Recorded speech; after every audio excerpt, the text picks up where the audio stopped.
इस वीडियो में आज हम पढ़ने वाले हैं नाइट्रोजन मेटाबॉलिज्म क्लास नंबर 5। तो बेसिकली आज का हमारा टॉपिक होने वाला है नाइट्रोजन एसिमिलेशन। ये क्या होता है और कैसे होता है, ये सब डिटेल में हम आज की वीडियो में देखने वाले हैं। तो अगर आप CSIR नेट लाइफ साइंस की तैयारी कर रहे हैं तो ये वीडियो और ये चैनल खास आपके लिए है। तो चलिए वीडियो शुरू करते हैं। तो आज हम पढ़ने वाले हैं नाइट्रोजन एसिमिलेशन के बारे में। सबसे पहले जान लेते हैं कि ये होता क्या है। अब तक हमने देखा है कि जो एटमॉस्फेरिक नाइट्रोजन होती है उसको प्लांट डायरेक्टली यूज नहीं कर सकते हैं, इसीलिए सोइल के अंदर कई सारे बैक्टीरिया होते हैं जो इस नाइट्रोजन को नाइट्रेट और अमोनिया के अंदर कन्वर्ट कर देते हैं। उस प्रोसेस को हम बोलते हैं नाइट्रोजन फिक्सेशन।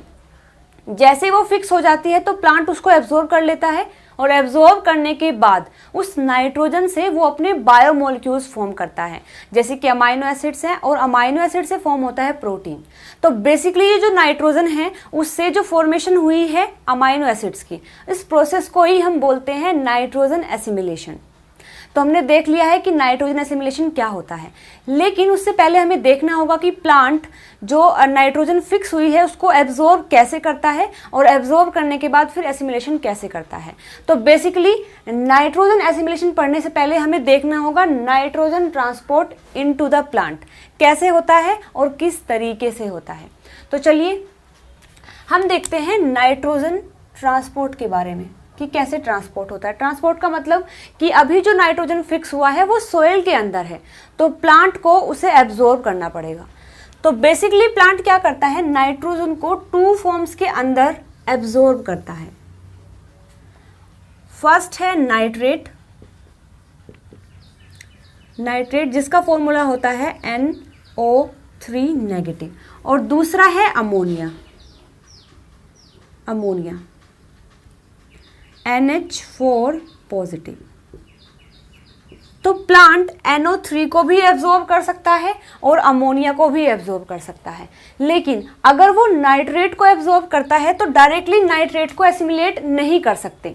इसलिए वो क्या करेगा, नाइट्रेट को अगर एब्जॉर्ब करता है तो उस नाइट्रेट को वो कन्वर्ट करेगा पहले नाइट्राइट में, और फिर नाइट्राइट कन्वर्ट होता है अमोनिया के अंदर, और फिर अमोनिया एसिमिलेट किया जाता है, अमोनिया को फिर एसिमिलेट किया जाता है। और अगर वो अमोनिया को डायरेक्टली एब्जॉर्ब कर लेता है तो उसमें कोई भी प्रोसीजर नहीं है, डायरेक्टली अमोनिया एब्जॉर्ब किया गया और उसको फिर डायरेक्टली एसिमिलेट कर दिया गया।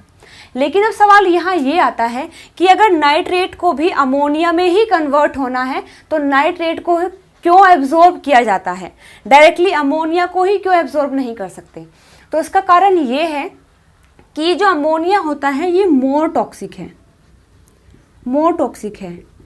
अगर इसका अमाउंट थोड़ा सा भी ज़्यादा हो जाएगा तो ये प्लांट के लिए टॉक्सिक होगा, और एज वेल एज अमाउंट भी ज़्यादा हो जाए और अगर ये काफ़ी समय तक प्लांट के अंदर रहे तो भी ये टॉक्सिक बिहेव करना शुरू कर देता है। इसलिए जब कभी भी अमोनिया को एब्जॉर्ब करता है प्लांट तो डायरेक्टली उसको एसिमिलेट करना पड़ता है, लेकिन अगर वो नाइट्रेट को एब्जॉर्ब करता है तो उसको वो स्टोर भी कर सकता है, और जब कभी भी रिक्वायरमेंट है उसको कन्वर्ट कर देगा नाइट्राइट में, फिर अमोनिया में, और फिर एसिमिलेट कर लेगा। इसलिए वो नाइट्रेट को भी एब्जॉर्ब करता है और अमोनिया को भी, लेकिन अमोनिया को एब्जॉर्ब करने के चांस काफ़ी रेयर होते हैं, मोस्टली वो नाइट्रेट को एब्जॉर्ब करता है। तो यहाँ तक हमने देख लिया है। अब हमें क्या देखना है कि नाइट्रेट से नाइट्राइट में कैसे कन्वर्ट होता है और नाइट्राइट से अमोनिया में कैसे कन्वर्ट होता है। तो ये सब प्लांट के अंदर ही होगा, लेकिन कुछ एंजाइम्स यहाँ पर इन्वॉल्व होते हैं जो प्लांट की हेल्प करते हैं इस प्रोसेस को कंप्लीट करने में। तो अब हम जानेंगे कि वो प्रोसीजर कैसे होता है। तो सपोज ये मैंने एक रूट लिया है, ये एक रूट है, और उस रूट में चारों तरफ क्या है, इस रूट के चारों तरफ सोइल है, और सोइल के अंदर नाइट्रेट और अमोनिया प्रेजेंट है, नाइट्रेट प्लस अमोनिया। तो जैसे ही वो अमोनिया को अंदर लेता है तो आपको याद रखना है कि ammonia with the help of active process, यानी कि नाइट्रेट को रूट के अंदर कैसे लिया जाएगा, with the help of active process. Active process से मतलब है कि with the help of ATP, यानी कि यहाँ पर एटीपी की रिक्वायरमेंट होगी इस नाइट्रेट को अंदर जाने के लिए। अब जैसे ही नाइट्रेट यहाँ जाता है, अब नाइट्रेट यहाँ आ चुका है, तो अगर प्लांट को अभी एसिमिलेशन की ज़रूरत नहीं है तो वो यहाँ पर जो रूट के सेल होते हैं, रूट के सेल के अंदर जो वैक्यूल होता है, हम जानते हैं वैक्यूल क्या होता है, store house of the plant cell होता है, तो वो उस नाइट्रेट को अपने वैक्यूल के अंदर स्टोर कर लेगा अगर अभी इसको रिक्वायरमेंट नहीं है। अगर रिक्वायरमेंट है तो नाइट्रेट को कन्वर्ट किया जाएगा नाइट्राइट में, और फिर नाइट्राइट कन्वर्ट होगा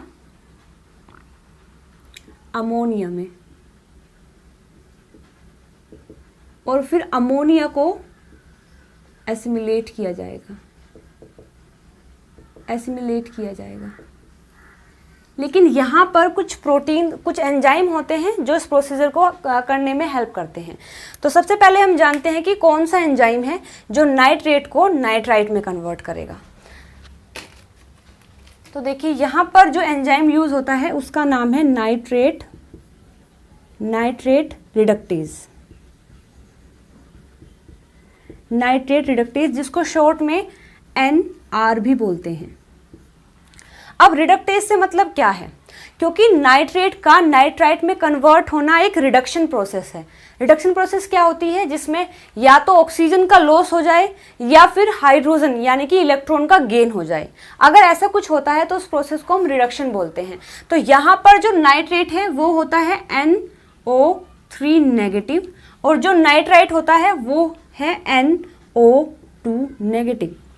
तो यहाँ पर 3 ऑक्सीजन है लेकिन यहाँ 2 हैं, तो इसका मतलब है कि यहाँ पर एक ऑक्सीजन का लॉस हुआ है, तो दिस प्रोसेस इज रिडक्शन। तो यहाँ पर एंजाइम भी ऐसा ही मिलेगा, दैट इज नाइट्रेट रिडक्टेज। अब इसकी कुछ प्रॉपर्टीज होती हैं जो आपको याद रखनी है, जैसे कि जो नाइट्रेट रिडक्टेज होता है उसका प्रॉपर्टी ये है कि ये होमोडाइमर है, होमोडाइमर होता है। डाइमर का मतलब है इसकी यूनिट्स, तो 2 यूनिट्स होंगी, और दोनों होमो से मतलब है दोनों सिमिलर होंगी, तो ये 2 यूनिट से मिलके बना हुआ है जो कि सिमिलर होती हैं। अब ये मिलता कहाँ है, ये मिलता है साइटोप्लाज्म के अंदर, साइटोप्लाज्म के अंदर, यानी कि रूट का कोई भी सेल, सपोज कीजिए यहाँ कोई भी एक सेल है, ये रूट का मैंने सेल लिया है, और जैसे ही यहाँ नाइट्रेट आया है, यहाँ नाइट्रेट आया है, तो अगर इसकी रिक्वायरमेंट अभी नहीं है तो जो वैक्यूल है ये यहाँ पर स्टोर हो जाएगा। अगर रिक्वायरमेंट है तो इस नाइट्रेट को कन्वर्ट कर दिया जाएगा नाइट्राइट में, और यहाँ साइटोप्लाज्म में, ये जो साइटोप्लाज्म है इसके अंदर एक एंजाइम है जिसका नाम है नाइट्रेट रिडक्टेज। तो साइटोप्लाज्म में मिलता है ये नाइट्रेट रिडक्टेज। ये क्या होता है, साइटोप्लाज्म में मिलेगा, होमोडाइमर होता है। और क्या प्रॉपर्टीज हैं इसकी, ये प्रॉपर्टीज है कि इसका प्रोस्थेटिक ग्रुप क्या होता है, प्रोस्थेटिक ग्रुप। तो इसके प्रोस्थेटिक ग्रुप होता है इस एंजाइम का हीम, हीम होता है, या फिर मोलिब्डेनम विद टेरिन, और या फिर FADH। ये 3 क्या है, ये 3 है prosthetic group of nitrate reductase. जैसे कि आप देख सकते हैं, पहला क्या है, FAD है, ये FADH नहीं है, FAD है, मोलिब्डेनम विद टेरिन है, और हीम है। ये 3 ऐसे ग्रुप हैं जो कि इसके प्रोस्थेटिक ग्रुप की तरह एक्ट करते हैं। इसके बाद नेक्स्ट पॉइंट ये है कि इसके लिए इलेक्ट्रॉन डोनर क्या है, यानी कि इस प्रोसेस में इलेक्ट्रॉन की रिक्वायरमेंट है तो उसको इलेक्ट्रॉन कौन डोनेट करेगा। तो यहाँ पर होता है NADH या फिर NADPH। ये दोनों में से कोई सा भी इसको इलेक्ट्रॉन डोनेट कर सकता है, बट मोस्ट कॉमनली होता है NADH। तो ये कुछ पॉइंट्स आपको याद रखने हैं, फिर से हम रिकॉल कर लेते हैं। नाइट्रेट रिडक्टेज के अंदर ये होमोडाइमर होता है, साइटोप्लाज्म के अंदर मिलता है। इसका जो प्रोस्थेटिक ग्रुप है वो हीम है, मोलिब्डेनम विद टेरिन है, या फिर FAD है। इन तीनों में से कोई सा भी इसका प्रोस्थेटिक ग्रुप की तरह एक्ट कर सकता है। इलेक्ट्रॉन डोनेट कौन करता है इसको, NADH और NADPH, लेकिन मोर कॉमन जो होता है वो NADH है। तो आई होप यहाँ तक समझ आया है। अब हम देख लेते हैं कि नाइट्राइट से अमोनिया में कैसे कन्वर्ट किया जाता है। तो देखिए, नाइट्राइट से अमोनिया में कन्वर्ट किया जाता है with the help of nitrite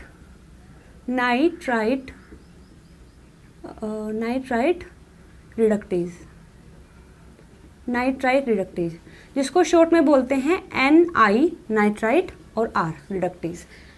ये कहाँ मिलता है? जैसे ही नाइट्राइट फॉर्म हुआ है, ये नाइट्राइट जैसे ही फॉर्म होता है तो इस प्लांट सेल के अंदर प्लास्टिड होता है। प्लास्टिड एक ऑर्गेनेली है, तो ये नाइट्राइट यहाँ मूव कर जाता है प्लास्टिड के अंदर।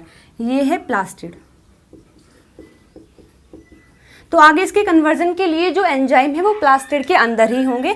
तो यहाँ पर जो एंजाइम होगा वो होता है नाइट्राइट रिडक्टेज, जो इस नाइट्रेट को फिर अमोनिया में कन्वर्ट कर देता है NH4। तो ये तो हम जान चुके हैं कि नाइट्राइट रिडक्टेज कहाँ होगा? प्लास्टिड के अंदर होगा। ये होता कैसा है? ये बना हुआ होता है एक सिंगल पेप्टाइड का, इसमें कोई भी यूनिट्स नहीं होती, ये एक सिंगल पेप्टाइड से मिलकर बना हुआ होता है। अकरेंस क्या है? मिलता कहाँ पर है ये मिलता है हमें सेल के प्लास्टिड के अंदर, प्लास्टिड के अंदर मिलेगा। इसके लिए जो प्रोस्थेटिक ग्रुप है वो होता है Fe4S4, ये इसका प्रोस्थेटिक ग्रुप होता है।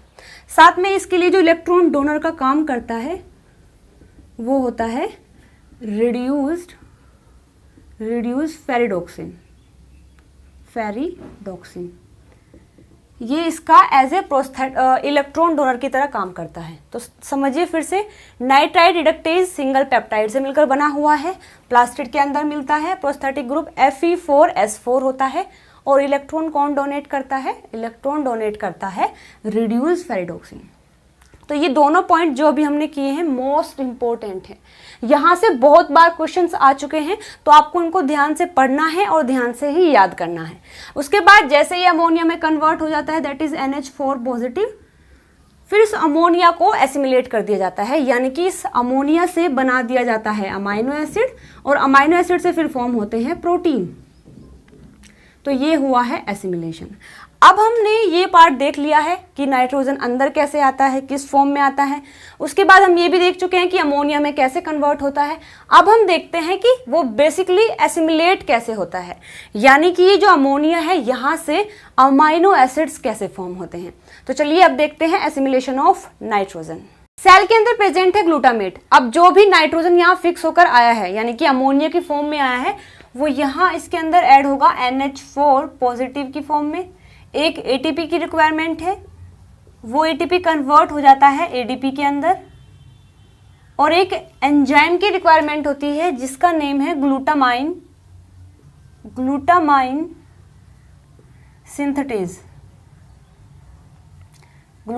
सिंथेटेज, जिसको शॉर्ट में GS भी बोलते हैं। जैसे ही सारी प्रोसेस फुलफिल होती हैं तो ग्लूटामेट कन्वर्ट हो जाएगा ग्लूटामाइन में, जो कि एक अमाइनो एसिड है। ये भी एक अमाइनो एसिड है, इससे दूसरा अमाइनो एसिड फॉर्म हो जाता है। सेकेंड प्रोसीजर ये है कि ग्लूटामाइन जो फॉर्म हुआ है उसके साथ में अगर हम ऐड कर दें 2 मोल ऑफ ऑक्सोग्लूटारेट, और यहाँ पर हम NADPH को दें जो कन्वर्ट हो जाएगा NAD में, और साथ में यहाँ एक एंजाइम होता है जिसका नाम है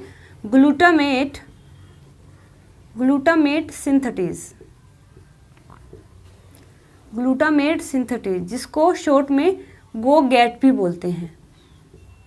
ये एंजाइम यहाँ यूज किया जाएगा, तो ये ग्लूटामाइन प्लस 2 ऑक्सोग्लूटारेट को कन्वर्ट कर देगा 2 मोल ऑफ ग्लूटामेट के अंदर, जो कि एक अमाइनो एसिड ही है।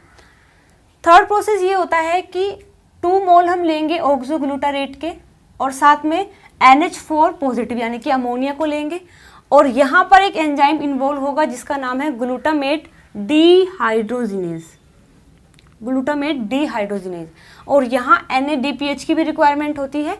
इसके बाद ये सब चीज़ें कन्वर्ट हो जाएंगी ग्लूटामेट में। ये थर्ड प्रोसीजर है। फोर्थ ये होता है कि ग्लूटामाइन जो फॉर्म हुआ है, अगर उसके साथ में हम ऐड कर देते हैं एस्पार्टेट एक तरीके का अमाइनो एसिड ही होता है, और यहाँ एंजाइम इन्वॉल्व होगा एस्पैराजिन सिंथेटेज, और ATP की रिक्वायरमेंट होगी जो कन्वर्ट हो जाएगा ADP के अंदर, और ये फॉर्म कर देगा एस्पैराजिन जो कि एक अमाइनो एसिड है, और साथ में ग्लूटामेट।